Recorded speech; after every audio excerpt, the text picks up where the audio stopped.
एक महत्त्वाची बातमी आपण पाहूया तर सुनेत्रा पवार राज्यसभा पदाचा राजीनामा देणार आहेत। रिक्त होणाऱ्या जागेसाठी छगन भुजबळ इच्छुक असल्याची सूत्रांकडून माहिती मिळते। तर सुनेत्रा पवार आज दिल्ली दौऱ्यावर आहेत।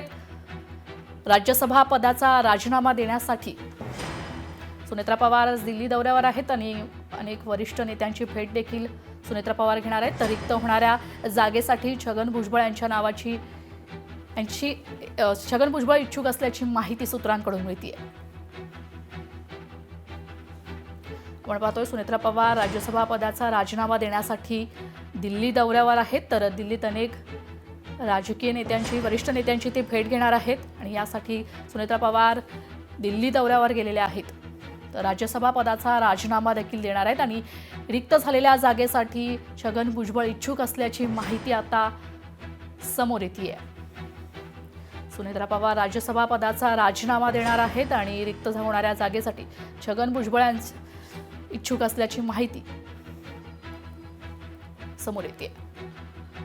सीपी राधाकृष्णन यांची भेट घेणार असल्याची माहिती देखील समोर येते। सुनेत्रा पवार राज्यसभा पदाचा राजीनामा देणार आहेत आणि त्यानंतर सीपी राधाकृष्णन यांची भेट देखील घेतील। रिक्त होणाऱ्या जागेसाठी छगन भुजबळ इच्छुक असल्याची माहिती देखील सूत्रांकडून मिळते। आपले प्रतिनिधी मीनाक्षी म्हात्रे आपल्यासोबत फोन लाईनवरून जोडले गेलेले आहेत। मीनाक्षी, आपण पाहतोय सुनेत्राताई आज दिल्ली दौऱ्यावर आहेत आणि राज्यसभा पदाचा राजीनामा देखील देणार आहेत। मात्र या रिक्त झालेल्या जागेसाठी छगन भुजबळ इच्छुक असल्याची माहिती समोर येते। काय अधिकची अपडेट?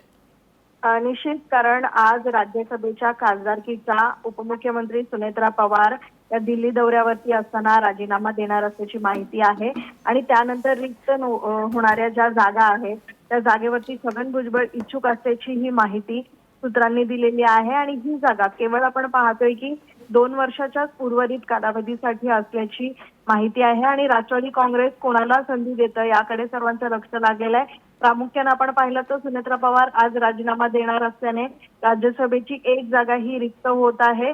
मंत्री छगन भुजबळ यांनी आज सकाळी देखील सुनेत्रा पवार मुंबईतून दिल्लीला रवाना होत होते। त्याच दरम्यान सुनेत्रा पवार यांची भेट जी आहे ती मंत्री छगन भुजबळ यांनी घेतलेली आहे। यापूर्वी देखील राज्यसभेची इच्छा जी आहे ती छगन भुजबळ यांनी व्यक्त केलेली होती।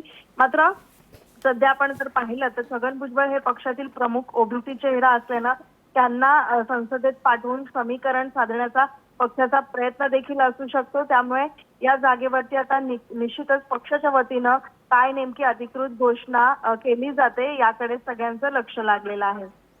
निश्चितच धन्यवाद मीनाक्षी, तुम्ही दिलेल्या सविस्तर माहिती करता।